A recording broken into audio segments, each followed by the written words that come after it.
Oke, siap. Sudah. Jadi dalam sesi siang ini saya membaginya ke dalam 4 bagian. Jadi ada 4 bagian ini. Yang pertama ada latar belakang, relasi antara korupsi dan bagaimana selama ini korporasi itu memandang korupsi itu seperti apa. Kemudian yang konten bagian kedua itu saya akan memaparkan beberapa informasi terkait regulasi mengenai korupsi yang berkaitan dengan korporasi. Dan yang ketiga itu setelah ini nyambung dengan nomor 1 dan 2, setelah melihat bahwa sebenarnya pemerintah sudah mulai masuk ke isu korupsi korporasi, nanti saya akan memaparkan di sesi ketiga ini penilaian TI mengenai bagaimana sih kesiapan perusahaan dalam mencegah korupsi. Dan keempat ini juga berkaitan, jadi ini namanya bagian beneficial ownership. Secara singkat itu, ini adalah orang yang secara de facto mengendalikan perusahaan, walaupun namanya itu nggak tercantum di akta perusahaan. Nah, di sini juga berhubung ini sekolah pemantauan dan pengawasan PBJ, jadi ini poin nomor 4 nanti menurut saya juga akan sangat relevan ketika teman-teman nanti mau merumuskan akan melakukan apa terkait metode pengawasan pengadaan di kota masing-masing. Oke, yang pertama kita coba latar belakang dulu. Jadi mungkin teman-teman juga udah lihat beberapa slide ini di beberapa presentasi narasumber sebelumnya. Jadi TI itu terkenal lewat sebuah produk riset namanya Corruption Perception Index. Jadi yang perlu diingat dari indeks ini itu respondennya pebisnis. Jadi ini persepsi pebisnis terhadap bagaimana sih persepsi mereka mengenai korupsi yang ada di sektor publik, baik itu di eksekutif, legislatif, dan yudikatif. Nah, Indonesia sendiri sebenarnya sudah sempat mencapai angka yang bagus ya nominalnya, skornya 40 di tahun 2019 kemarin. Ini tuh ketika bertepatan dengan pemilu, ketika UU KPK belum direvisi, ini skornya paling bagus lah seumur hidup di Indonesia. Jadi skornya itu ada rentang dari 0 sampai 100. 0 itu skornya tandanya negara tersebut sangat korup, 100 itu tandanya negara tersebut sangat bersih. Yang bersih itu kayak negara-negara Skandinavia, dan biasanya itu yang jelek skornya itu biasanya negara yang banyak konfliknya, masih fragile state lah istilahnya. Nah, di sini itu skor Indonesia di tahun kemarin tuh mengalami kemunduran karena hanya di tahun 2006 saja terakhir Indonesia itu mengalami penurunan skor persepsi korupsi. Jadi tahun kemarin itu Indonesia dianggap skor korupsinya itu menurun, dan pebisnis menganggap bahwa di Indonesia itu korupsinya makin prevalen, terutama yang berkaitan dengan kegiatan ekonomi. Jadi yang terkait dengan isu-isu perizinan dan juga kemudahan berusaha bagi perusahaan itu, menurut mereka itu ketika berinteraksi dengan pemerintah tuh semakin banyak pengalaman korupsinya. Ini benar-benar sebagai catatan merah sih dari pemerintahan Jokowi pada saat ini. Nah, kalau yang tadi Corruption Perception Index itu ngomongin bagaimana pebisnis menilai korupsi yang ada di pemerintah. Nah, tapi ini juga masih sebenarnya belum mampu menangkap bagaimana sih korupsi yang ada karena inisiasi dari korporasi itu sendiri. Nah, di sini saya ngumpulin beberapa fakta yang ada di Indonesia. Jadi berdasarkan rekap penindakan yang dilakukan oleh KPK, jadi ketika dia itu melakukan rekapitulasi penindakan tipikor dari tahun 2004 sampai 2018, dari 998 tersangka korupsi, ternyata tuh 238-nya itu berasal dari swasta. Dan ini tuh dia menempati posisi terbanyak setelah anggota DPR dan DPRD. Jadi di sini kelihatan banget besarnya peran swasta, dan juga keterlibatan swasta itu juga bisa terlihat dari bentuk korupsi yang paling rajin ditangani oleh KPK. Jadi dari 1070 perkara, mayoritas itu berbentuk penyuapan. Jadi dari pengusaha nyuap ke pejabat publik biar diberikan kemudahan. Kemudian juga di sektor PBJ itu sebagai 2 kasus tipikor yang juga sering ditangani oleh KPK. KPK sendiri juga sudah beberapa kali mentersangkakan korporasi atas tindak pidana korupsi yang dilakukan oleh individu berasal dari korporasi. Nanti juga akan kita bahas. Kemudian juga kalau dari studi literatur di Indonesia itu penyebab kenapa korporasi itu melakukan korupsi, pertama itu karena dia itu ada simbiosis mutualisme dengan kepala daerah. Jadi di sini ada relasi koruptif antara kepala daerah dan perusahaan itu. Jadi kepala daerah kalau mau nyalon dia butuh ongkos politik, karena ongkos politiknya gede itu dia tuh nggak bisa mengcover seluruh ongkos politiknya. Jadi dia minta perusahaan untuk menutup kekurangannya. Sebagai balas jasanya nanti kalau kepala daerah tersebut menang, perusahaan tersebut diberikan kemudahan bisnis, bisa dalam bentuk dapat kontrak PBJ ataupun juga izin. Dan di sini makanya kalau misalkan teman-teman kalau misalkan mau dekat-dekat pilkada itu kita sering dengar namanya praktek obral izin. Ini juga udah sebenarnya ketangkep potretnya oleh rekan-rekan masyarakat sipil. Kemudian juga ada penelitian menarik dari Fakultas Ekonomi UGM. Jadi sebenarnya walaupun yang kebanyakan ditangkap itu peringkat satunya anggota DPRD, tapi kalau ngelihat dari besaran kerugian negaranya itu, ternyata yang paling banyak korupsinya itu yang paling banyak merugikan keuangan negara itu berasal dari korupsi yang melibatkan pihak swasta. Jadi dari 1.500-an triliun kerugian negara itu ternyata kebanyakan tuh hampir 60% tuh disebabkan oleh korupsi yang disebabkan oleh pihak swasta. Jadi di sini kerugian negaranya tuh jauh lebih gede lah daripada sumbangannya Akiditio gitu. Nah, ini juga ada persoalan lainnya terkait dengan korporasi. Jadi TI beberapa bulan yang lalu juga melakukan penerbitan laporan. Kita ternyata mendeteksi bahwa sebenarnya di BUMN itu banyak komisaris, ada sekitar 482. Ternyata komisaris yang diangkat secara profesional, jadi dalam artian dia itu memang punya kapabilitas untuk mengawasi kinerja perusahaan, ternyata tuh cuma hanya 17,63%, dan sisanya itu 82% tuh hanya berdasarkan pertimbangan politis. Kita juga mencatat bahwa ada sekitar 44 relawan Jokowi menjadi komisaris BUMN. Jadi di sini bisa kelihatan juga potensi-potensi korupsinya itu karena ya kepalanya korporasi itu ternyata diduduki oleh orang-orang yang terafiliasi secara politik. Kemudian TI juga pernah melakukan survei terhadap 1.200 pengusaha di 12 kota, ada di Medan, Jakarta, di Padang, Surabaya, Manado, Makassar, dan juga Kalimantan Timur. Kita nanya persepsi pengusaha terhadap korupsi itu kayak gimana sih? Jadi ketika kita mengkonsolidasikan hasilnya tuh hasilnya cukup ini ya mengagetkan, karena ternyata pengusaha itu 62% menganggap bahwa korupsi itu bukan isu prioritas yang perlu mereka bahas dan tangani. Bahkan lebih dari setengahnya, 54% itu menganggap korupsi itu dianggap ya sebuah kebiasaan di dalam praktik bisnis. Dan mereka juga menganggap bahwa 46% terpidana korupsi itu selama ini masih belum dihukum secara layak. Makanya mungkin mereka menganggap bahwa korupsi itu kejahatan biasa, bukan kejahatan yang extraordinary. Dan juga masih ada ketidaktahuan pengusaha terhadap UU Tipikor. Jadi masih ada lumayan besar, sekitar 47% itu pengusaha masih nggak tahu UU Tipikor. Jadi di sini juga sangat berbahaya. Takutnya nanti korporasi itu melakukan korupsi karena dia tuh masih belum tahu apa sih yang dikategorikan sebagai korupsi.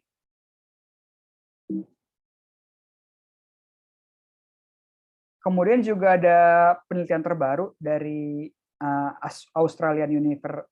Australian National University. Jadi ANU ini bekerja sama dengan Lembaga Survei Indonesia untuk melakukan riset wawancara tatap muka ke pengusaha terhadap 672 orang di bulan Februari 2020.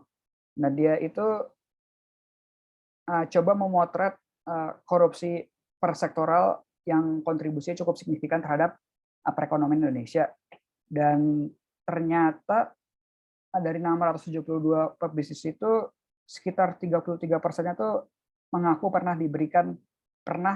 dimintai suap oleh pejabat publik, dan dari 33% itu 30%-nya udah pernah bayar suap, dan juga dia itu bahkan ada yang bayar suapnya itu 2,5% dari nilai kontraknya dia, atau nilai pengadaannya itu sekitar 57%, dan yang coba-coba untuk merubah laporan keuangannya itu juga nggak sedikit, ada 9,8%. Kalau ngelihat dari survei ini, ternyata ada dua sektor yang paling menonjol yang korupsi itu dianggap lazim. Yang pertama itu ada sektor konstruksi dan juga ada sektor ekstraktif.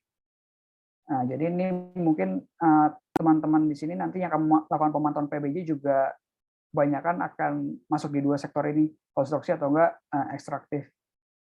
Karena di sini memang kalau dari syarat penelitian sektornya tuh paling rawan ini ya, penyuapan. Kemudian tadi saya sudah menjabarkan beberapa informasi mengenai pengusaha atau korporasi, dia bisa jadi pelaku ataupun korban korupsi, dan juga beberapa persoalan lainnya terkait konflik kepentingan dan juga beberapa sektor yang rawan korupsi. Nah, berikutnya saya juga mau menyampaikan di bagian kedua ini regulasi-regulasi apa saja yang sudah diatur oleh pemerintah untuk menekan korupsi di sektor swasta atau korupsi yang berkaitan dengan korporasi. Jadi kalau di Indonesia itu jelas senjata utamanya itu ada UU Tipikor. Kalau di UU Tipikor ini dia itu sebenarnya juga nggak cuma bisa memidanakan individu, tapi juga bisa memidanakan korporasi. Ada di pasal 20-nya. Kemudian ini juga ada UU nomor 11 tahun 80 tentang tindak pidana suap. Kalau UU ini tuh termasuk UU yang dilupakan karena UU ini sebenarnya untuk munculnya itu karena ada fenomena match fixing atau judi bola.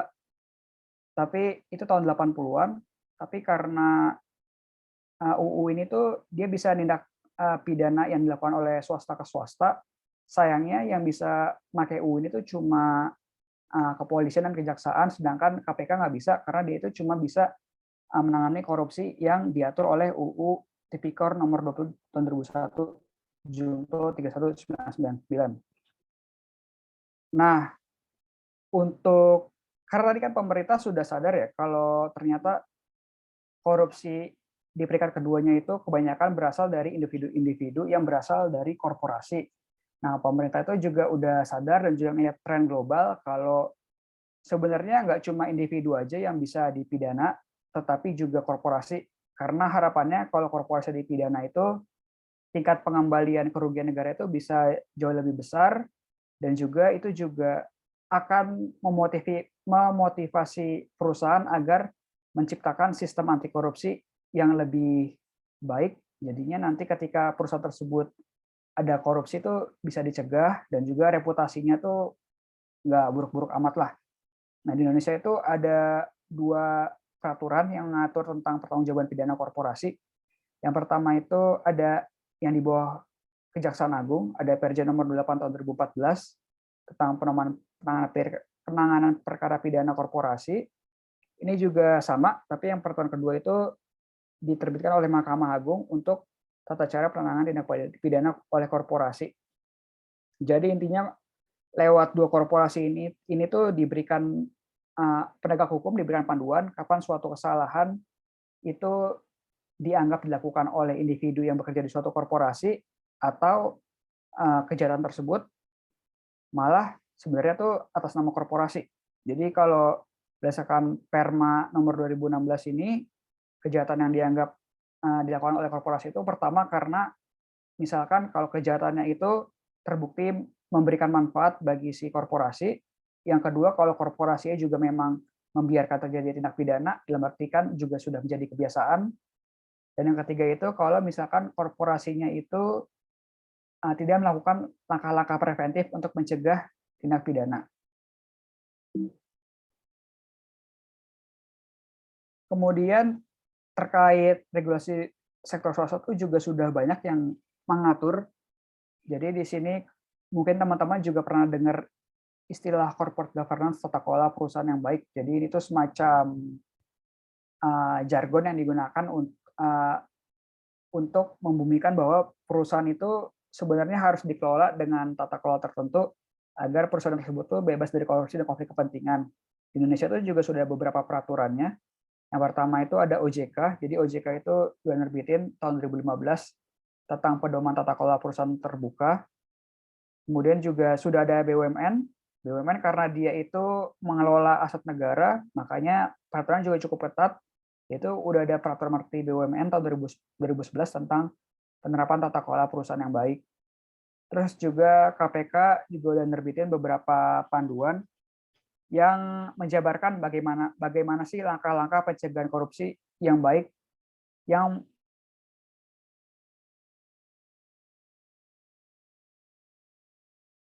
patut agar terhindar dari tindak pidana korupsi. Kemudian ada juga nih nanti aturan yang akan saya sampaikan di di bagian terakhir mengenai transparansi penerimaan manfaat akhir. Nanti akan saya jelaskan berikutnya. Nah, berikutnya ini bab yang akan menjelaskan penelitian TI terkait ketika perusahaan sudah tahu bahwa kalau sekarang tuh peraturan hukumnya sudah berkembang. Kalau dulu peraturan hukumnya itu cuma bisa mentersangkakan individu. Oh, ternyata sekarang tuh kalau korupsi juga bisa ditersangkakan korporasinya. Makanya sekarang tuh perusahaan, khususnya perusahaan yang sudah sadar ya, dia tuh sudah mulai berlomba-lomba untuk memperbaiki sistem anti korupsi perusahaan, biar nanti kalau misalkan ada tindak pidana korupsi yang melibatkan pegawai perusahaan, dia itu bisa terhindar dari tanggung jawab pidana korporasi. Nah, pada tahun 2017 kita melakukan riset yang namanya itu Transparency in Corporate Reporting. Jadi tujuannya itu kita melakukan pengukuran transparansi program anti korupsi di 100 perusahaan terbesar di Indonesia berdasarkan Forbes 100 yang di launch tahun 2014.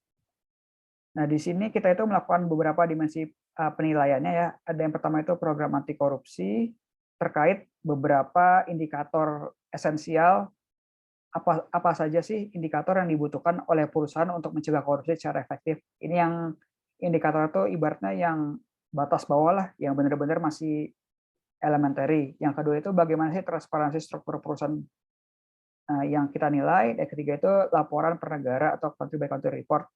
Cuma nanti yang poin 2 dan 3 nggak saya sampaikan karena nanti agak melebar materi yang saya sampaikan hari ini. Nah, kita itu untuk menilai kesiapan perusahaan itu kita berdasarkan sumber data yang tercantum di laporan tahunan, laporan keberlanjutan, dan laporan keuangan. Atau kalau misalkan perusahaan punya kebijakan atau kalau perusahaan itu juga kita gunakan. Dan mungkin juga beberapa perusahaan yang sudah melek anti korupsi, bahkan mereka tuh punya pedoman perilaku yang khusus ngurusin atau bahas tentang isu korupsi.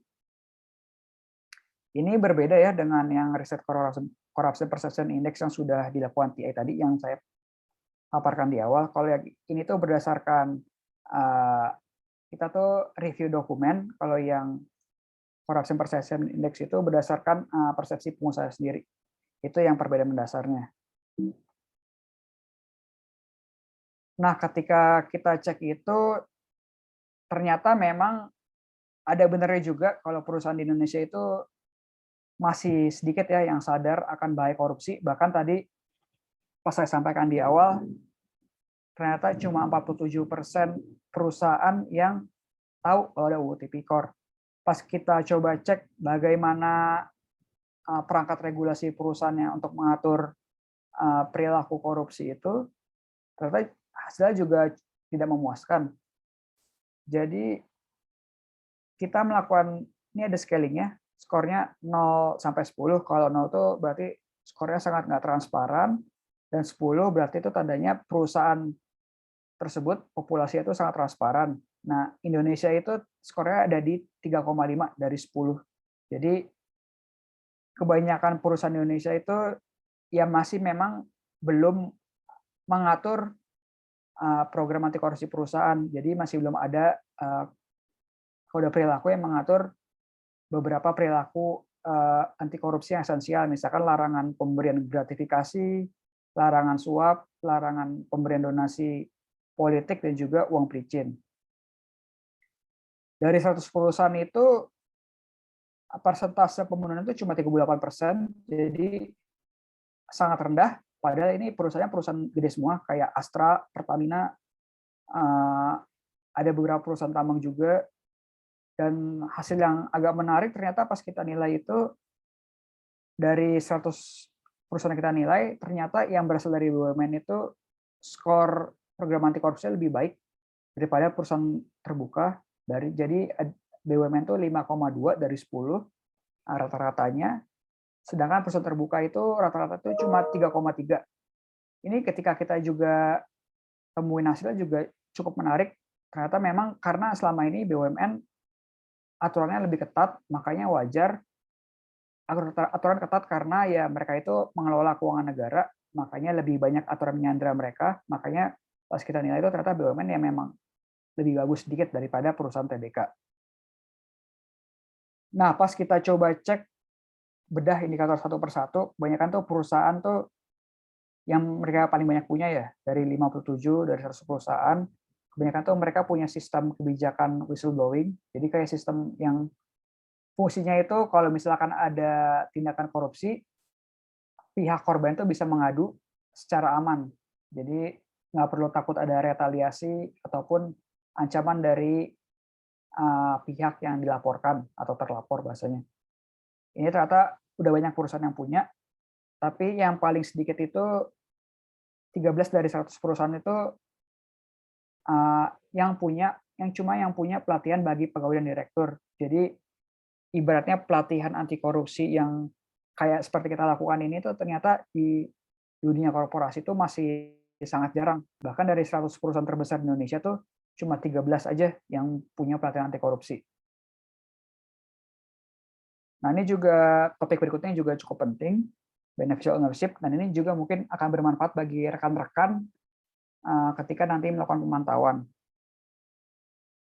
Jadi kalau definisi beneficial ownership ini saya ambil dari Peraturan Presiden Nomor 13 Tahun 2018 tentang prinsip penerapan beneficial ownership. Jadi kalau pemilik manfaat ini bahasa Inggrisnya beneficial owner. Jadi kalau definisinya itu adalah orang perseorangan yang dapat menunjuk atau memberhentikan direksi, dewan komisaris, pengurus, pembina untuk mengendalikan korporasi, dan dia juga menerima manfaat korporasi baik langsung atau secara tidak langsung, dan dia adalah pemilik sebenarnya dari dana atau saham korporasi. Jadi intinya beneficial ownership ini, atau nanti saya akan beberapa kali nyebutnya secara singkat tuh BO. Ini tuh intinya dia itu adalah orang yang bergerak di balik layar. Dia itu bahasanya tuh memiliki segala, dia itu kalau secara tertulis tidak memiliki apa-apa, tapi dia itu bisa mengontrol segalanya, termasuk mengontrol aksi korporasi dan juga mengontrol pemanfaatan dana korporasi. Nanti akan saya menyebutkan beberapa contoh identifikasi beneficial owner. Nah, ini contoh definisi beneficial owner ya. Jadi kalau misalkan teman-teman nanti coba melakukan pemetaan identifikasi perusahaan, siapa pemiliknya, yang paling umum itu yang ada di sebelah kiri, skema satu layer kepemilikan perusahaan. Jadi misalkan teman-teman mau cari PT Bunga Ceria yang ikutan tender di provinsi A, nanti teman-teman ketemu pas dicek dokumen administrasi hukumnya, ternyata dia itu dimiliki oleh Bambang dan juga 50%, Pamungkas juga yang memiliki perusahaan tersebut 50%. Tapi kalau yang beneficial ownership itu, dia itu bertujuan untuk membongkar yang ada di skema yang sebelah kanan, itu skema dua layer. Jadi misalkan kalau kita cek di tahap pertama, PT Bunga Bahagia itu yang dimiliki itu ada 3. Pertama ada dimiliki oleh Bambang, ada Widodo, dan juga PT Bunga Kamboja. Jadi ada 2 pemilik individu, Bambang dan Widodo, terus ada 1 pemilik korporasi yang 80%. Nah, tujuan keterbukaan beneficial owner ini, kita tuh mau ngecek setelah ini kita kayak ini sih buka boneka Rusia Russian doll. Jadi ini ketika kita buka kulitnya, ternyata ada kulit lagi. Nah, itu tujuannya beneficial owner seperti itu. Ternyata pas dicek keterbukaan beneficial owner melalui struktur perusahaan, ternyata PT Bunga Kamboja itu dimiliki oleh Bu Lili dan juga Poltak. Jadi kalau dari sini yang skema 2 layer ini bisa disimpulkan kalau Bu Lili dan Bu Poltak itu sebenarnya juga memiliki PT Bunga Bahagia. Nah, cuma yang kerumitan dari beneficial owner identifikasi ini tuh ada dua. Yang pertama itu nominee shareholder atau pinjam nama. Jadi seringkali misalkan di skema 2 layer itu pemilik PT Bunga Kamboja itu Bu Lili, tapi nggak tahu itu Bu Lili itu cuma sekedar ditaruh aja namanya. Bisa aja dia tuh ternyata cuma anak dari si beneficial owner-nya. Jadi di sini memang tantangan kesulitan ketika kita coba mengidentifikasi beneficial owner. Kemudian juga ada tantangan apabila korporasi yang coba kita identifikasi tersebut ternyata didirikan di negara suaka pajak. Jadi negara suaka pajak itu biasanya itu negara-negara koloninya Inggris atau koloninya Perancis yang pemasukannya bingung mau cari dari mana, makanya dia itu pemasukannya tuh dapatnya kalau nggak dari pariwisata ya lewat company registry atau registrasi perusahaan. Nah itu tuh kalau misalkan perusahaan tersebut didaftarkan di negara-negara tax haven, tingkat kesulitannya untuk mengidentifikasi beneficial owner nanti juga akan semakin berlipat ganda ya. Nah jadi kalau nanti teman-teman tuh ada beberapa manfaat BO. Pertama itu bisa melakukan pencegahan dan penegakan tindak pidana, terus juga bisa melakukan praktik due diligence atau uji kepatutan di tahap perizinan dan PBJ, dan juga bisa jadi senjata baru masyarakat dalam mendorong agenda transparansi korporasi.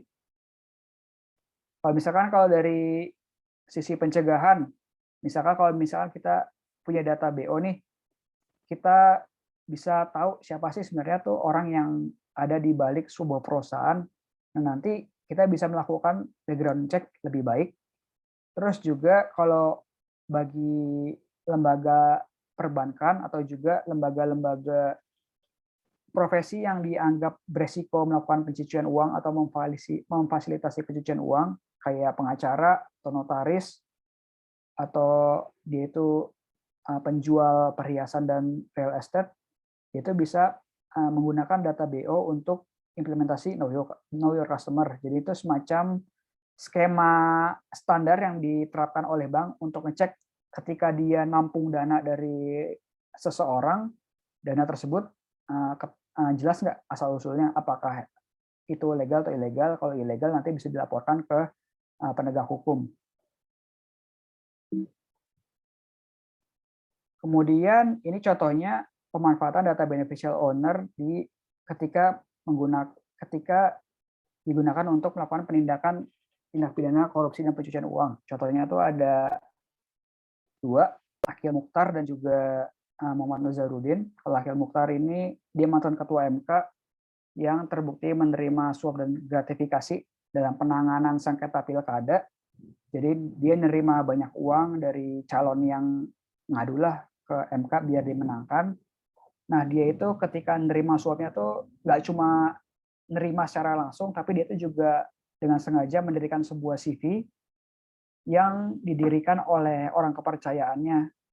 Nah di situ di CV tersebut ternyata direkturnya itu dan komisarisnya itu diduduki oleh anaknya dia dan juga istrinya Akhil Mukhtar. Dan karena Akhil Mukhtar itu sebenarnya tidak tertulis di akta perusahaannya, tapi dia itu bisa mengendalikan perusahaannya, bisa menerima duit dan lain-lain. Dan pada saat itu pengadilan tipikor juga lewat data tersebut menetapkan Akhil Mukhtar lebih berat lewat TPPU juga, sehingga pengembalian negaranya itu uangnya nominal juga lebih banyak. Begitu juga dengan yang sebelah kanan, Muhammad Nazarudin. Ini yang kasus korupsi Hambalang dan lain-lain, yang pengadaan di kampus. Dia mantan bendahara Partai Demokrat. Dia ini juga modelnya juga mirip-mirip dengan Akhil Mukhtar. Kalau dia ini menggunakan namanya Grup Permai. Grup Permai itu fungsinya itu menampung fee apa biaya-biaya suap yang diberikan oleh perusahaan yang dimenangkan oleh si Nazarudin ini dalam proyek konstruksi. Nah, di situ tuh sama si Nazarudin itu duit yang di Grup Permai dibelikanlah buat berbagai macam keperluan, salah satunya itu buat beli saham di Garuda Indonesia. Jadi dari sini dia itu nggak cuma kena korupsi, tapi juga kena tindak pidana pencucian uang. Nah ini juga praktik baik penerapan identifikasi BO. Jadi walaupun si Akhil Mukhtar dan Nazarudin ini nggak tertulis di nama CV dan PT yang terlibat dalam tindak pidana korupsi dan pencucian uang, tapi dua orang ini juga masih bisa kena di pengadilan. Nah kalau di perizinan tuh bayangannya tuh juga lumayan bagus ya data BO. Misalkan ketika suatu perusahaan itu coba mengajukan izin usaha tambang, pemerintah itu atau pejabat publik bisa melakukan background check bagaimana sih track record dari perusahaan tersebut dan juga individu yang memiliki perusahaan tersebut. Kemudian juga yang sisi bagusnya itu pemerintah juga bisa melakukan identifikasi konflik kepentingan antara pemohon dan pemberi izin, antara si dinas SDM dan juga perusahaan, dan juga bisa menyempurnakan mekanisme blacklist. Jadi kalau di PBJ itu kita sering dengar kalau perusahaan yang sudah di blacklist di PBJ, dia itu bubar, terus pemiliknya karena nggak di blacklist, pemilik dari perusahaan tersebut atau beneficial owner-nya, dia bisa dengan bebas mendirikan perusahaan baru. Jadinya untuk mengatasi perusahaan yang bahasa itu dan tanda kutip ganti bendera, kita bisa menggunakan data beneficial ownership ini. Nah, kalau di pengadaan juga nanti bagus karena kita bisa memastikan bahwa pengadaan itu dapat dilakukan secara kompetitif karena nggak ada praktik kolusi atau arisan pengadaan. Jadi bayangannya tuh misalkan ada 5 perusahaan yang mengikuti salah satu tender, misalkan tender pengadaan komputer lah di suatu provinsi. Misalkan 5 perusahaan tersebut kalau dari permukaan tuh kelihatan bersaing ini ya secara memang inilah secara serius. Nggak taunya pas kita cek beneficial owner dari perusahaan tersebut, nggak taunya dimiliki oleh orang yang sama atau nggak terafiliasi dengan gubernurnya lah. Nah di situ nanti ini juga bisa jadi senjata teman-teman buat melakukan pemantauan pengadaan yang lebih efektif. Nah ini juga kalau melihat best practice-nya ada beberapa kali data beneficial ownership ini juga sudah dilakukan ya oleh masyarakat. Pertama tuh mungkin teman-teman juga udah dengar beberapa kali ada leaks atau kebocoran data yang besar dari perusahaan firma hukum yang berdiri di Panama. Ada Panama Papers dan Paradise Paper. Jadi dia itu intinya itu data yang bocor itu melihat bahwa ternyata tuh orang-orang yang punya afiliasi politik atau bahasa Inggrisnya itu political exposed person itu ternyata hobi mendirikan perusahaan cangkang di negara suaka pajak. Jadi perusahaan cangkang ini ciri-cirinya itu dia itu nggak punya bisnis yang real, dia itu cuma didirikan untuk menampung uang dari bisnis yang sah. Tujuannya itu biar nanti ketika ada nilai surplus atau profit, nanti profitnya itu bisa dipindahin dari negara yang melakukan aktivitas bisnis yang secara real dipindahin ke negara suaka pajak. Jadi misalkan perusahaan Indonesia punya perusahaan cangkang di negara British Virgin Island. Kalau di Indonesia itu misalkan pajak perusahaannya 22%, di British Virgin Island 1% lah gitu. Itu hipotetikal ya. Nah itu nanti jadi keuntungan yang harusnya dibebankan dan dipajaki di Indonesia tuh lewat mekanisme keuangan tuh bisa dipindahin ke negara-negara, ke perusahaan cangkang yang didirikan oleh perusahaan tersebut terafiliasi. Jadi dampaknya potensi penerimaan pajak Indonesia itu semakin sedikit gara-gara adanya perusahaan tersebut. Terus juga kalau teman-teman ingat tahun 2017 itu ketika Panama Papers keluar itu langsung ada protes besar-besaran di Islandia karena ternyata PM Islandia itu ternyata punya konflik kepentingan, dia itu ternyata punya perusahaan investasi, tapi dia nggak ngaku ke publik. Terus karena protesnya gede banget, dia bisa ini apa namanya dethrone. Terus kemudian juga kalau di Indonesia itu juga ternyata sangat lazim kalau kita cek majalah Tempo, ternyata ada 899 nama politikus, pejabat, dan pebisnis Indonesia yang ada di Panama Papers. Ini juga cukup banyak namanya, ada Sandiaga Uno, ada siapa lagi tuh? Inilah Hasim Joyo Hadikusumo, tapi sayangnya memang orang-orang tersebut masih belum dapat sanksi sosial yang sama dahsyatnya kayak yang seperti di Islandia. Nah, ini contoh-contohnya beberapa penelitian dari LSM yang sudah menggunakan data beneficial owner. Yang pertama itu ada corruption. Ini yang coba melihat relasi politiko bisnis antara Jokowi, Prabowo, dan juga perusahaan batubara. Kemudian ada juga mesin uang Makau. Ini yang coba melihat relasi antara perusahaan bubur kayu, bubur kertas yang dimiliki oleh Sukanto Tanoto. Ini kalau sebelah kiri itu dijadiin filmnya yang kemarin launchingnya pas pemilu 2019 yang Sexy Killer. Mungkin teman-teman ingat. Nah, itu laporannya dijadikan film dokumenter. Nah, segitu aja presentasi dari saya. Mohon maaf kalau agak kepanjangan nih.